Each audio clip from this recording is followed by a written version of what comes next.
আলাইকুম, আমার নাম রোনা, আমার বাসা মানিকগঞ্জ ঘিউর থানা। তো আজকে আমি আমার হাজব্যান্ড, আমার বিষয় আর আমার ভাসুরের বিষয়ে কিছু কথা আপনাদের কাছে শেয়ার করতে চাই। সো আপনাদের যদি ভালো লাগে চ্যানেলটিকে সাবস্ক্রাইব করবেন। সো আমার বিয়ে হয়েছে যখন নতুন মানে আমার হাজব্যান্ড জব করে, তো অনেকটাই দূরে থাকে, চট্টগ্রাম থাকে, সেও ওরকমভাবে আসতে পারে না। বছরে আর কি একাধবার আসা পেছে আর কি দেশে, মানে আমাদের বাসায়।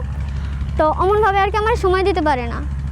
তো যখন আমার 2-3 বছর হয়ে যায় বিয়ের, তো আমার ভালো লাগতো না, মানে বছরে 2-3 বার এমন করে আসতো বাসায়, তো আমার এগুলো ভালো লাগতো না। সো আমার অনেকটাই খারাপ লাগতো, মানে অনেকটাই খারাপ লাগতো।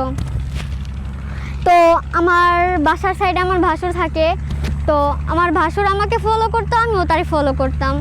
মানে উনি আমার দিকে অনেক তাকিয়ে থাকতো, আমাকে কিছু বলতে চাইতো, কিন্তু সে বলতে পারতো না। তো কেমন ভাবে যেন তার সাথে আমি এই মুহূর্তে অ্যাড হয়ে যাই। তো একদিন আমার এই মুহূর্তে সে নক দিল, দেওয়ার পর যাই হোক হাই হ্যালো কেমন আছো, যে অনেক কথাই হওয়ার পর সে আমার মানে 3-4 দিন কথা বলার পর তো সে একদিন আমাকে বলে যে ভাবি একটা কথা বলতে চাই। পরে আমি বললাম যে হ্যাঁ বলেন। পরে বলতেছে যে আপনারে তো আমার অনেক ভালো লাগে, কিন্তু আমি বলতে পারতাম না। তো আমিও বলে দিলাম তখন যে আমার আপনারে খুব ভালো লাগে। তো এইভাবে কিছুদিন কথা বলতে যাই হোক এমনি দেখা করতাম, থাকে বাসায় না। তো একদিন অনেক রাতে আমি তারে আমার বাসায় ডাকার পর সে আমার রুমে আসলো, তো আমার সাথে থাকলো। মানে তার সাথে আমার এতটাই মানে তারে পায়ে আমার এত ভালো লাগছে, যেটা মানে আমি 3 বছর আমার হাজব্যান্ড যেটা আমার দিতে পারি নাই তার থেকে বেশি মানে আমার এমন অনুভব হয়েছে যে আমি তার কাছে পেয়ে গেছি।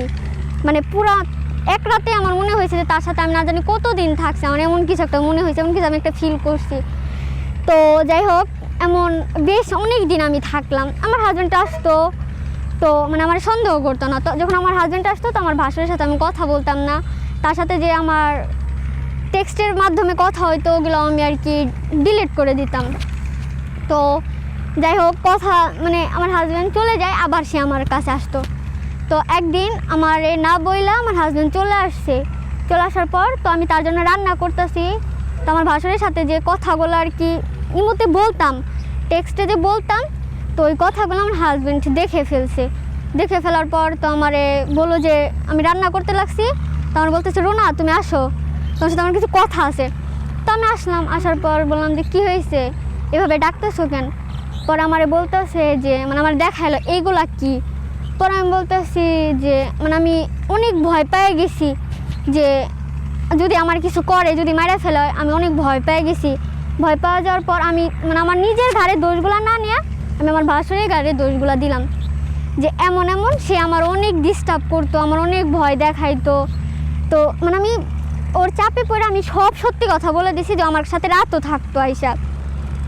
তো যাই হোক এমন একটা পরিস্থিতিতে আমরা 3 জন চলে আসছি, আমার সারা এলাকার মানুষজন, আমার আব্বু আম্মু, ওর ফ্যামিলির একটা বিচার বসার পর তো আমার ভাসুরে বলা হলো যে তোমার ভাবির সাথে এগুলো কেন করছো, সে তো তোমার ছোট বোনের মতন। পরে যাই হোক ও মানে আমার দোষটা না দিয়া ও নিজের ঘাড়ে সম্পূর্ণ দোষটাও নিজের ঘাড়ে নিছে, যে হ্যাঁ ভাবির আমি ডিস্টার্ব করতাম, সে আমার সাথে কিছু করতে চাইতো না, আমি সেটা জোর করতাম, অনেকটা আর কি ভয় দেখাইতাম। একা বাসায় থাকে একটা মাইয়া মানুষ, আমি অনেক ভয় দেখাইতাম দেখে সে আমার সাথে থাকার জন্য রাজি হয়ে গেছে। তো মানে তার কথাগুলো শুনে আমার অনেকটাই মানে অনেকটাই খারাপ লাগছে ভিতরে, যে মানে আমি আমার নিজের দোষগুলো ওর কাছে দিছি। মানে আমার তো ইচ্ছা ছিল বিধায় ও আমার কাছে আসছে, তাছাড়াও কিন্তু আসতে পারতো না। তো যাই হোক এমন পরে আমি মানে সে আমার দিকে তাকাইতো না, তো সব কিছু ঠিক হয়ে যাওয়ার পর তো মানে আমি ভাবলাম যে তার সাথে আমার এই বিষয় মানে তার সাথে কিছু কথা বলার দরকার, তারা বোঝানোর দরকার। তো যাই হোক তারে আমি একদিন ডাকার পর তার হাতে পায়ে মাপ ছিলাম যে ভাইয়া যা করার করছে, আমি আপনার ছোট বোনের মতন, তো ভুলটা কিছুটা আপনারও ছিল, কিছুটা আমারও ভুল ছিল। তো ভাইয়া আমরা এই আগে যেভাবে চলাফেরা করতাম ওইভাবে না কইরা এখন মানে ভাই বোনের মতন চলাফেরা করি। পরে যাই হোক আমরা আমাদের দিকটাকে ঠিক করে নিছি। সো আমি চাই না যদি কারোর হাজব্যান্ড যদি বাইরে থাকে তো তার দেওয়ারই কি তার ভাসুরই কি তারা আপনারা এমন চলাফেরা করবেন না, এটা ঠিক না আসলে। আমি তো আমার নিজের ভুলটা বুঝতে পারছি। আপনাদের যদি তাদের কারোর সাথে যদি সম্পর্ক থাকে তো বাদ দিয়ে দেবেন। এগুলো আমার কথা বলে এখানেই শেষ করতেছি। খোদা হাফেজ।